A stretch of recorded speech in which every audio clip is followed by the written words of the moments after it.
My story is very complicated, but I will summarize it. I was born an Anglican, grew up an Anglican of several generations. But then, on account of my exposure, in the course of my movement in life, I had been exposed to several other ministries and other influences. At the University of Ilorin, Adeboye was a lecturer. Adeboye was a mathematics lecturer at Ilorin. He was the one teaching us at the fellowship. And so I gravitated towards him. He became like a mentor to me when he was still a pastor of the Redeemed Christian Church of God at Savoke Ilorin. Early in life, he mentored me to a point. When I was there also, Oyedepo was just a student of the Polytechnic Ilorin. We were sharing the same compound with the University of Ilorin there. He started a ministry at Ilorin Teachers College. I was there with my wife to be later. So I grew up. So when Winners Chapel started his ministry, I was there. I was exposed to him, close to him. Then he went to Kaduna. And when later on he came to Lagos to start Winners Chapel at New Era Road, I was part of the first 40 people that started the Winners Chapel there. We were sitting on police benches there. We were very young at that time. I knew all that. So I had been exposed to all this. And then I was exposed to W.F. Kumuyi as far back as 1970s. I had been there close to him, close to his ministry when Deeper Life was starting. So I haven't been exposed to Adeboye, to Oyedepo, to Kumuyi and all that. Eventually, I got a job at Lagos State University and I was living in Badagry, staying with a cousin of mine who was very active in the Four Square Gospel Church. Because I lived in his house, we worshiped with them together. I was exposed to the Four Square Gospel Church. And then eventually, I continued as a lecturer there. Incidentally, I now decided to say, okay, let me go to the Anglican Church ministry. I now was in the Anglican Church Seminary in Lagos Anglican Diocese Seminary at that time. And something very, very dramatic happened to me. I was gifted in evangelism. And then a church that I had been familiar with since 1973 invited me to come and minister. And it was during their harvest. And the man was into prophetic ministry. As soon as I finished ministering, the man embarrassed me. He took the microphone. He said, "Thus says the Lord. This young man has been appointed by the Lord as an apostle. I am asked to hand over this ministry to this young man, and I should go about on worldwide evangelism." I was just a guest minister, a young man in seminary, and this man made an announcement before everybody. I was embarrassed. And he said, "Come down, young man, let me pray for you." And I came down. He just, without telling me before, anointed me and prayed for me. And that was the end of the matter. 3 months after that, the man was on a crusade in Kaduna. He had a stroke. They flew him abroad.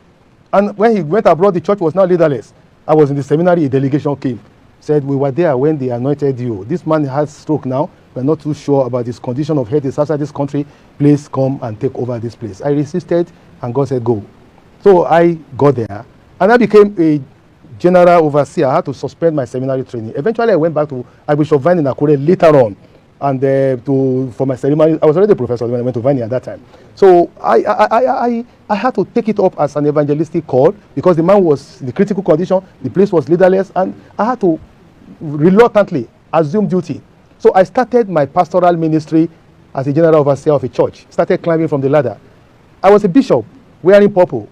I became an archbishop wearing purple. I had 4 bishops under me, one in the north, one in the east, one in Kwara, and one in Lagos. My bishop in Lagos was Bishop F.L.O. Menkiti, a former federal permanent secretary under the government of Yakubu Gowon. He was the one who announced the election result between Shagari and Awolowo. Big people were under me. So I was an archbishop and a bishop. I ordained over 38 ministers into ministry, 10 in London, 2 in America, 2 in Germany, established about 16 churches.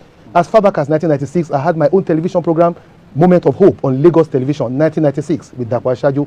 So we had gone far. I had started. Then God said to me, "I took you around all these churches. I took you around this leadership position. I exposed you for a purpose because you have a work to do in the Anglican church. Go back to your church now and release this." Thanks be to God. The man had recovered a little bit and he had returned from overseas. He survived the stroke. And I simply told him, "Sir, this is your church. God has enabled me to do this much. I'm going back to the Anglican church, continue from where I stopped in my seminary and go on." So I now relinquish all those. An archbishop, a general overseer, with many children of the Lord in the Lord all over the world. Big people, big ministers were coming to minister in my church. And then I handed over. I said, "Look, now that you are well enough, you can take it up again." Maybe God wanted me to fill in the gap during the period when you were ill. But for me, I started climbing my pastoral ladder from the top. So God now brought me down. And I went back to my bishop, Archbishop Abiodun Adetiloye. I'm wearing his ring and I'm wearing his pectoral cross now.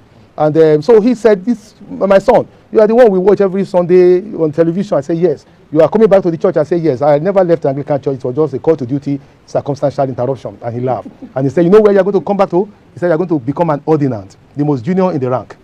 And then I came back to the Anglican Church.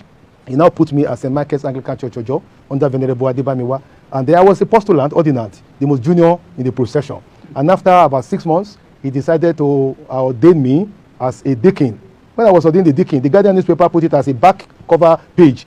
General Overseer of so Church, reordained deacon in the Anglican Church. And so I humbled myself, and to the glory of God, I served there, was posted to Epiphany Church, I was posted to some other churches. Eventually, I became the chaplain of a Lagos State University chapel, and then eventually I was taken to Church of Transfiguration, Lagos, the K2 Lagos, and I became a canon under Baba Debiyi, and then I became an archdeacon also under Baba Debiyi until I was elected in 2009 as the Bishop Theologian right here at the Basilica of Grace, Abuja here, under Baba Peter Jasper Akinola. So that has been my story. But then, I was a professor at Birmingham University in 2003, and during that period, I got the license of the Archbishop of Canterbury, Rowan Williams, to be a priest in the Church of England. And Archbishop John St. Tamun, the Archbishop of York, was my pastor as the Bishop of Birmingham. So I had been exposed to the English Church as a priest in the Church of England during the period of my professorship there. And something happened. When I was elected bishop, I was sent by Baba Akinola to Lambeth Palace to represent the Church of Nigeria at the Theological Forum. And there I had a heated argument with the Archbishop of Canterbury over their romance with Islam. He suddenly turned to me, he said, "Are you not the professor who has just been elected bishop in the Anglican Church of Nigeria?" I said, "Yes, yes, Your Grace." He said, "Meet me in Canterbury tomorrow, I have a gift for you." I went to Canterbury the following day, which was a Sunday, on St. Nicholas Day, right at the same place where Jack Crowther was consecrated, and he said, "I have a gift for you." And he called me, and he said to me, "Young man, God will use you for the Anglican Communion, and the gift I have for you is my pectoral cross." He said this pectoral cross was given to me by George Carey, former Bishop of Canterbury. He gave to me, but God said I should give it to you and pray for you. So he gave me the pectoral cross of George Carey and his own, and prayed for me. That was the cross I wore when Baba Akinola consecrated me, the first Bishop Theologian, on the 10th of January 2010. My story has been that of just service and exposure. It's God's hand moving me. I don't know where I'm going. I don't know. I only move according to his leading.